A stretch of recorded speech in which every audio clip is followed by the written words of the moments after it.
BA part first में हम second paper पढ़ रहे हैं और सेकंड पेपर में हमारा टॉपिक चल रहा है जवाहरलाल नेहरू।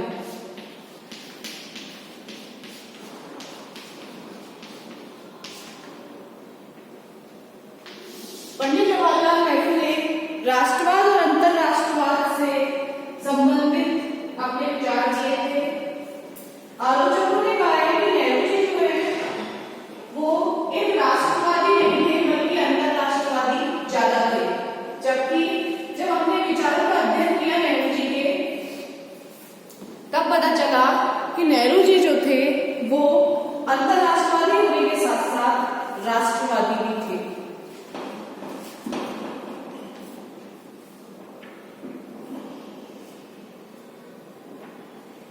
इसके बाद में है, इसमें नेहरू का लोकतांत्रिक समाजवाद हम पढ़ रहे हैं।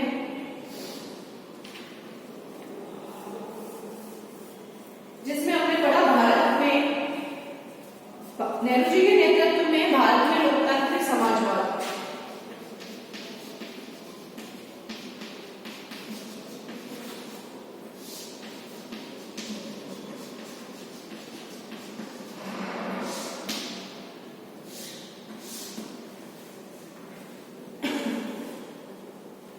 समाजवादी व्यवस्था का संसदीय प्रस्ताव।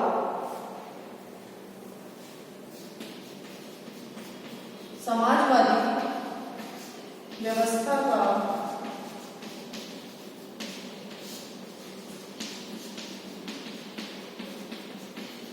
संसदीय प्रस्ताव।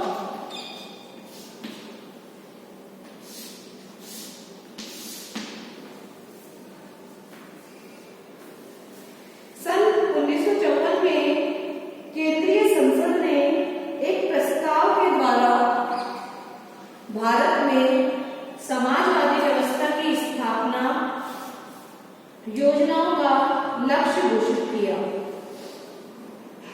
और एक लोक कल्याणकारी राज्य के निर्माण का संकल्प किया कि लोकतांत्रिक समाजवाद जो है उसके अंदर ये बताया जाता है कि 1954 में भी भारत की जो संसद है उसने एक प्रस्ताव पारित करके भारत को एक समाजवादी राज्य घोषित किया। साथ ही उसने लोक कल्याणकारी राज्य के निर्माण का संकल्प भी लिया।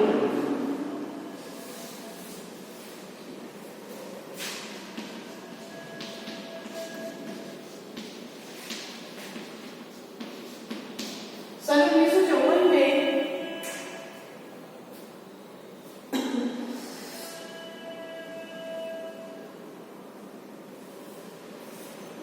केंद्रीय संसद ने एक प्रस्ताव के द्वारा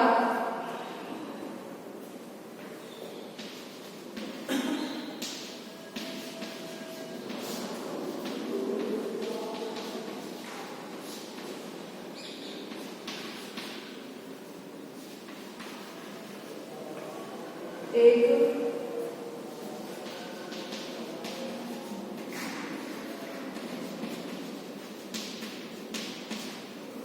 प्रस्ताव के द्वारा भारत में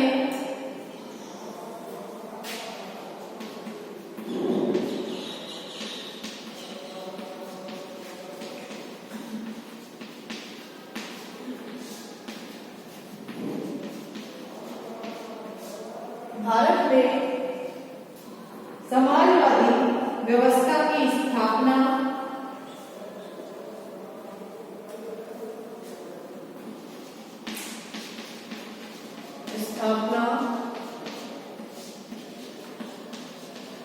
योजनाओं का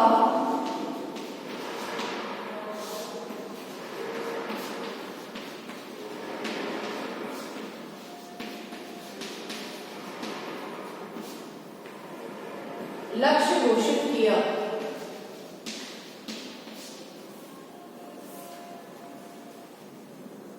और एक लोक कल्याणकारी राज्य के निर्माण का संकल्प किया और एक लोक कल्याणकारी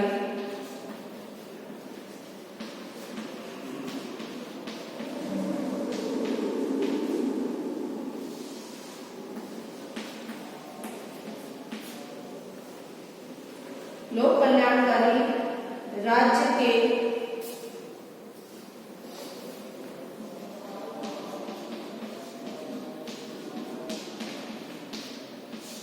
निर्माण का संकल्प किया। एक लोक कल्याणकारी राज्य के निर्माण का जो संकल्प है वो किया केंद्रीय संसद ने 1954 में।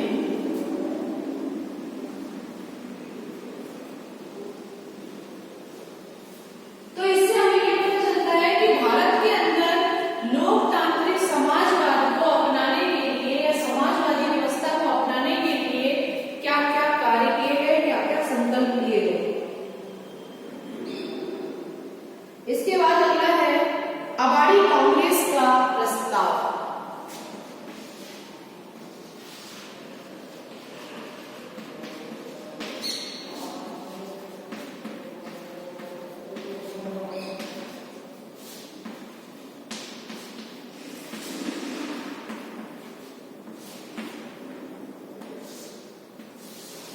अबाड़ी कांग्रेस का प्रस्ताव पंडित नेहरू के नेतृत्व में ही समाजवाद की दिशा में जो प्रयत्न किए गए उनमें अबाड़ी कांग्रेस का जो प्रस्ताव है वो प्रमुख स्थान रखता है।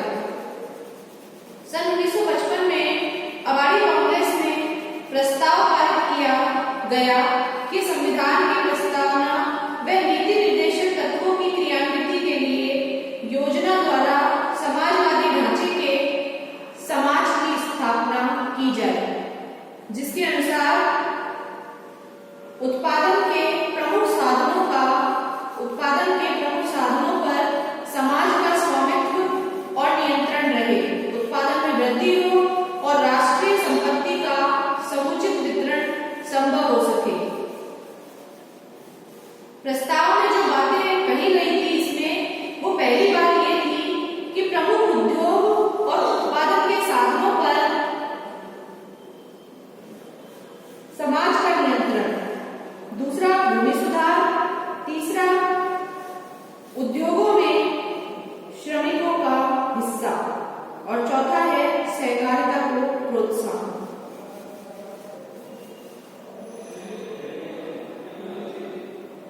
जिसमें 1955 में सन 1955 में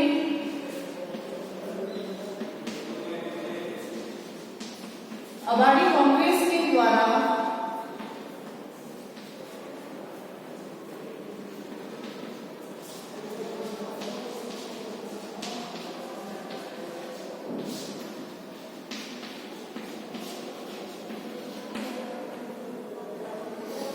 प्रस्ताव द्वारा यह बताया गया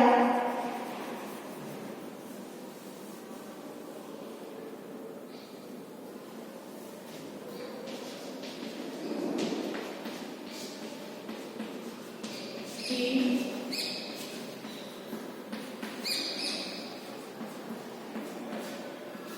संविधान की प्रस्तावना व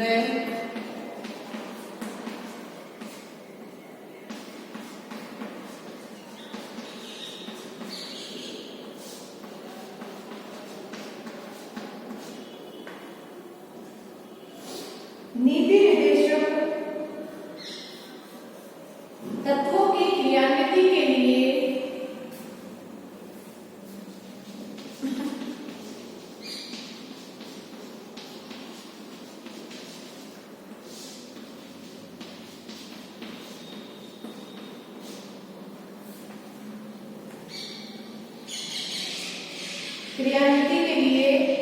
योजना द्वारा समाजवादी ढांचे के समाज की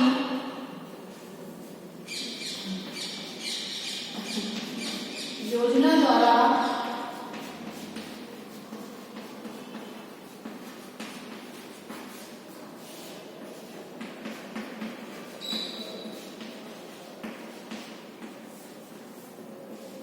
समाजवादी ढांचे के स्थापना की जाए।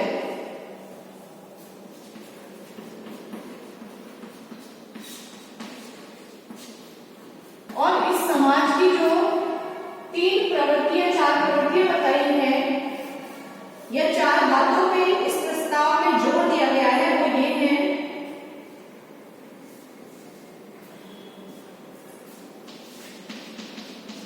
इस प्रस्ताव में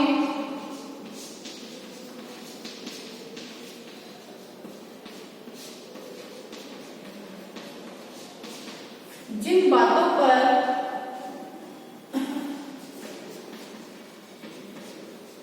जोर दिया वे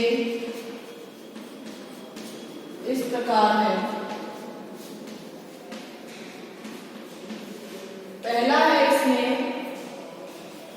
प्रमुख उद्योग और उत्पादन के साधनों पर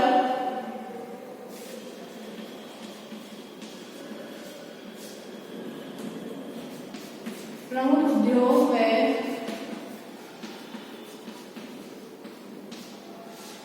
उत्पादन के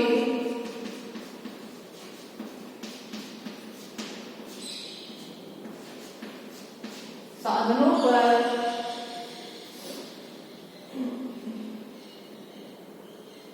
समाज का नियंत्रण, कि उद्योगों पर और उत्पादन के साधनों पर समाज का नियंत्रण होना चाहिए। समाजवादी व्यवस्था में राज्य की बजाय समाज का उसके ऊपर नियंत्रण होना चाहिए। दूसरी जो बात इसमें बताई है वो ये है कि भूमि सुधार,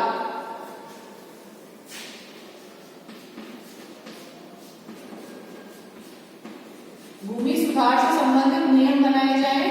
तीसरा, उद्योगों में श्रमिकों का हिस्सा हो।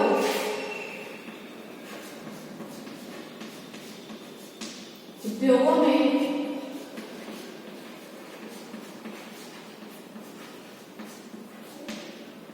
श्रमिकों का हिस्सा।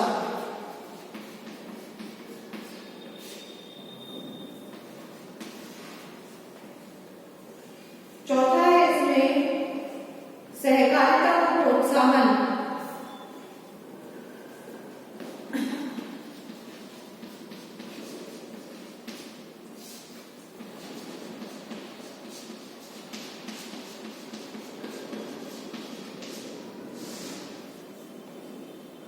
पांचवा है इसमें सामाजिक न्याय।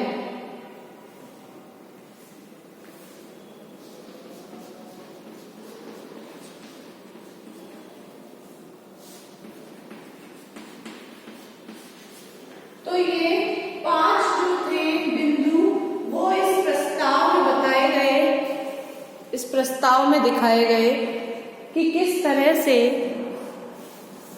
अवाड़ी कांग्रेस ने ये प्रस्ताव पारित किए गए कि भारत के अंदर लोकतांत्रिक समाजवाद को स्थापना करने के लिए या लोकतांत्रिक समाजवाद की स्थापना करने के लिए, उस ढांचे के निर्माण के लिए इन बातों पर जोर दिया जाए।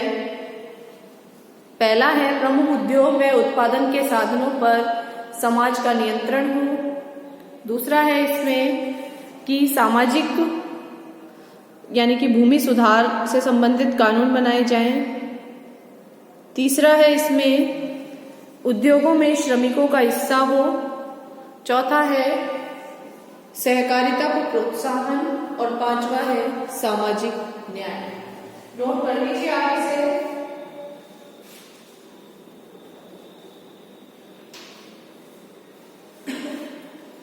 सन 1956 के नागपुर अधिवेशन में कांग्रेस ने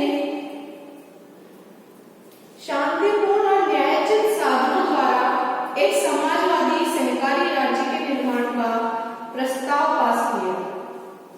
1962 के जो भावनगर अधिवेशन में और 1964 के भुवनेश्वर अधिवेशन में भी लोकतांत्रिक समाजवाद की स्थापना के संकल्प को ही दोहराया गया था। नेहरू के काल में जो समाजवादी व्यवस्था की स्थापना की गई उसकी दिशा में गई। सारे देश में सामुदायिक विकास योजनाओं का जाल सा बिछाया गया था और विकास कार्यों में जन सहयोग प्राप्त करने व राज्य की शक्ति को विकेंद्रित करने के लिए पंचायत राज की स्थापना की गई थी। सामाजिक संरक्षण और श्रम के क्षेत्र में भी सरकार के द्वारा अनेक कानूनों का निर्माण किया गया और श्रमिक कल्याण की दिशा में भी कुछ कदम महत्वपूर्ण उठाए गए। तो इस तरह से एक समाजवादी राज्य के निर्माण के लिए, भारत को एक समाजवादी राज्य बनाने के लिए नेहरू जी ने महत्वपूर्ण प्रयास किए। उन्होंने कांग्रेस के प्रस्ताव के द्वारा, चाहे संसद के प्रस्ताव के द्वारा, चाहे भारतीय संविधान में कुछ ऐसे बिंदु शामिल करके ये बताया कि समाजवादी व्यवस्था जो है वो कितनी महत्वपूर्ण है।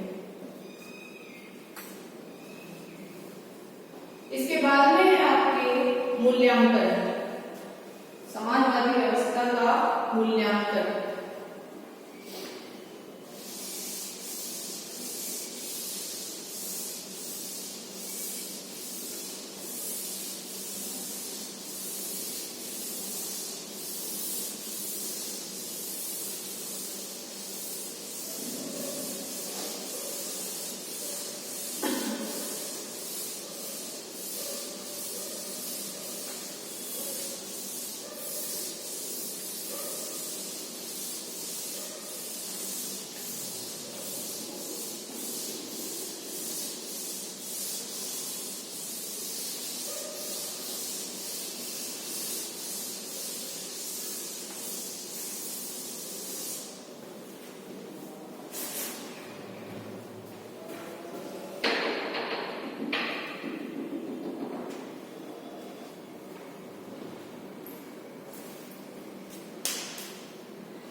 एक सैद्धांतिक विचारधारा के रूप में लोकतांत्रिक समाजवाद जो है वो हमेशा से श्रेय कर रही है, एक अच्छी विचारधारा रही है।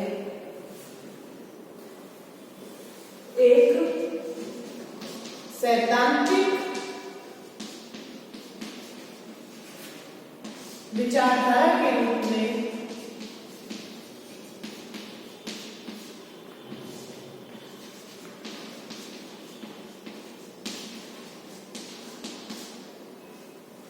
लोकतांत्रिक समाजवाद जो है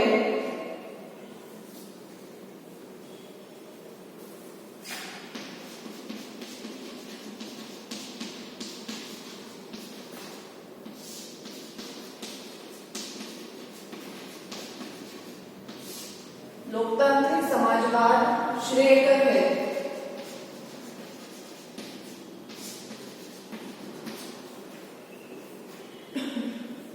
ये सत्य भी है कि भारत का मार्ग लोकतांत्रिक समाजवाद ही हो सकता है।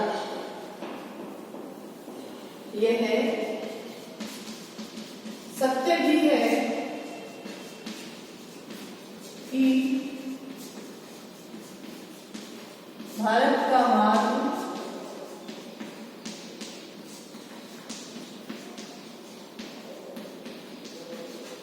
लोकतांत्रिक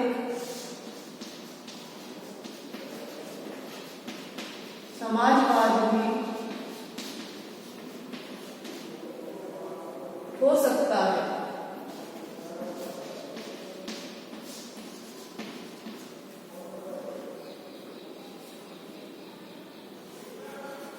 लेकिन पूंजीवाद या साम्यवाद नहीं।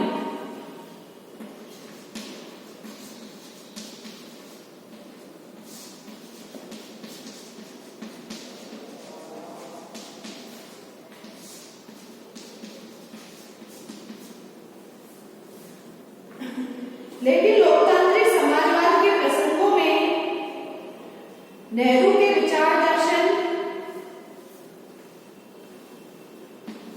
लेकिन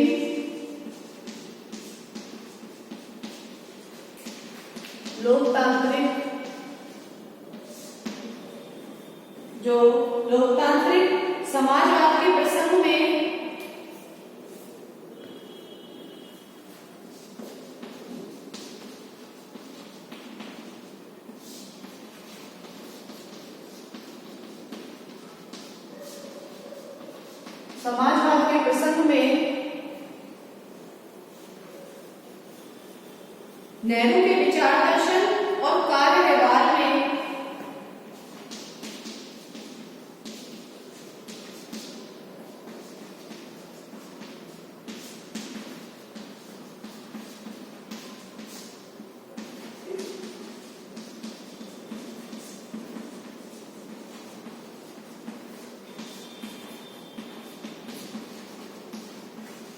कुछ कमियां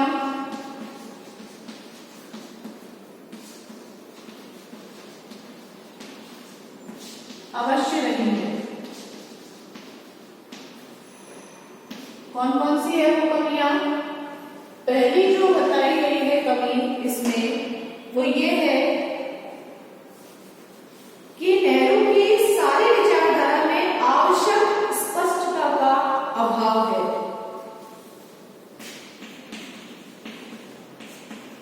नेहरू की समस्त जो विचारधारा है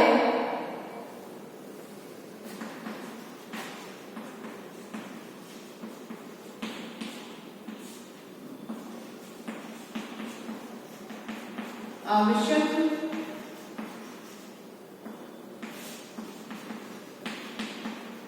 स्पष्टता का अभाव है।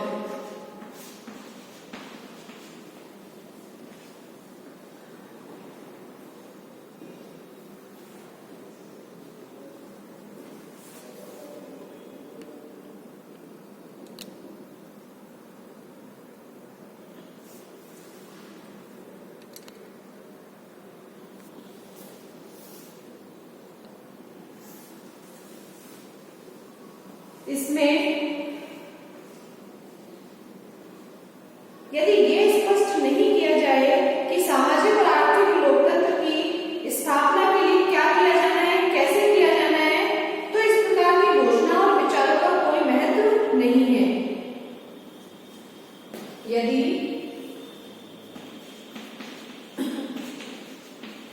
यह स्पष्ट नहीं किया जाए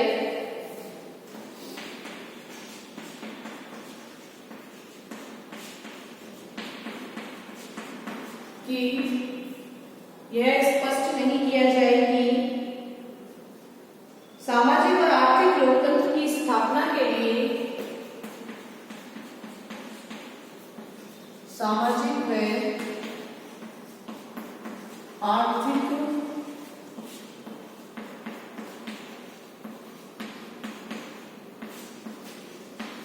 लोकतंत्र की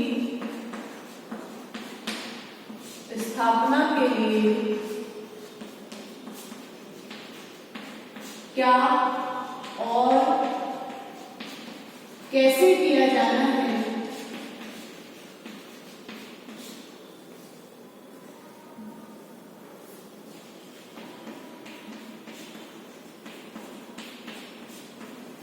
तो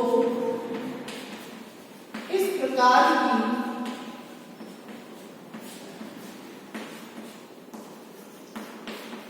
घोषणाओं व विचारों का कोई औचित्य नहीं।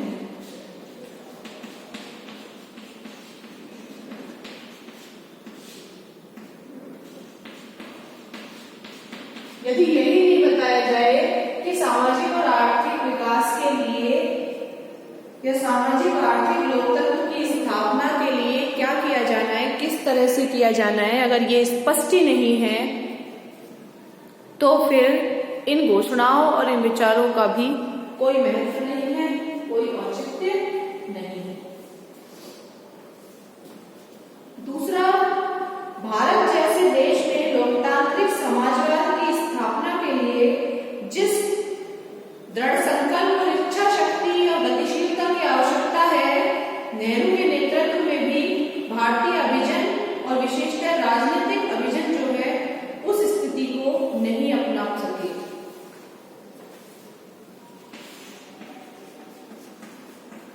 भारत जैसे देश में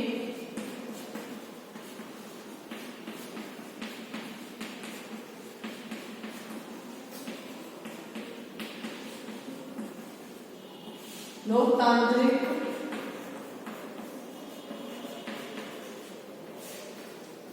समाजवाद की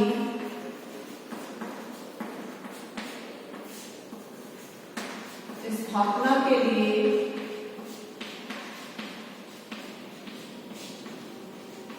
जिस दृढ़ संकल्प में प्रबल इच्छा शक्ति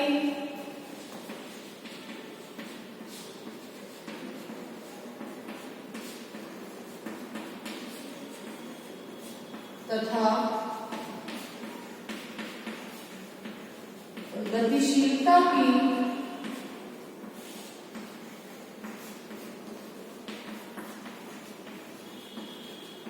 आवश्यकता है,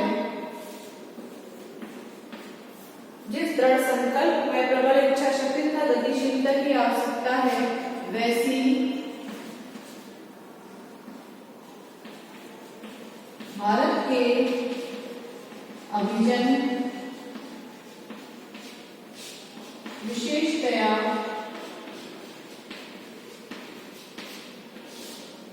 राजनीतिक अभिजन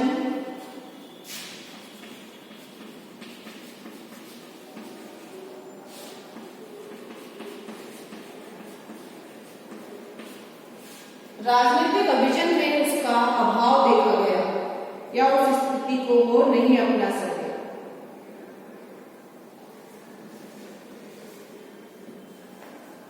अभिजन उस स्थिति को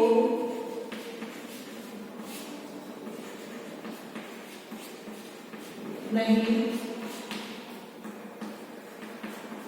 अपना सके। नोट कर लीजिए आप इसे। ये मूल्यांकन है नेहरू का, क्योंकि अभिजनवाद की कथनी और करनी में अंतर बना रहा। इस कारण न तो नेहरू के काल में और न उसके बाद समाजवाद की दिशा में कोई ठोस प्रगति हो पाई। नोट कर लीजिए आप इसे। पंडित जवाहरलाल नेहरू के लोकतांत्रिक समाजवाद का ये मूल्यांकन है।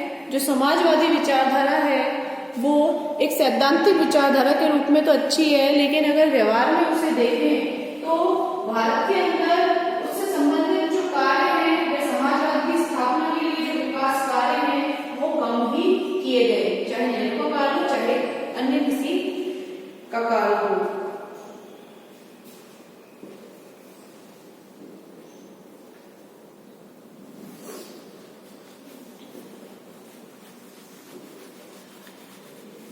क्योंकि जो दृढ़ संकल्प भारत में चाहिए था समाजवाद की स्थापना के लिए, जो प्रबल इच्छा शक्ति चाहिए थी, उसका अभाव ही देखा जाता है, वो कम ही देखी जाती है भारत के अंदर।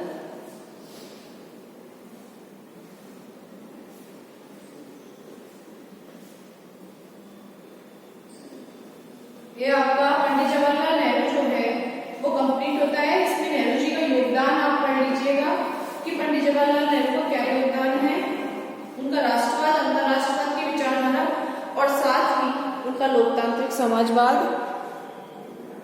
ये दोनों ही महत्वपूर्ण है और ये दोनों ही प्रश्न जो है आपके आते हैं एग्जाम में। बड़े क्वेश्चंस में आपके आ सकते हैं दोनों प्रश्न।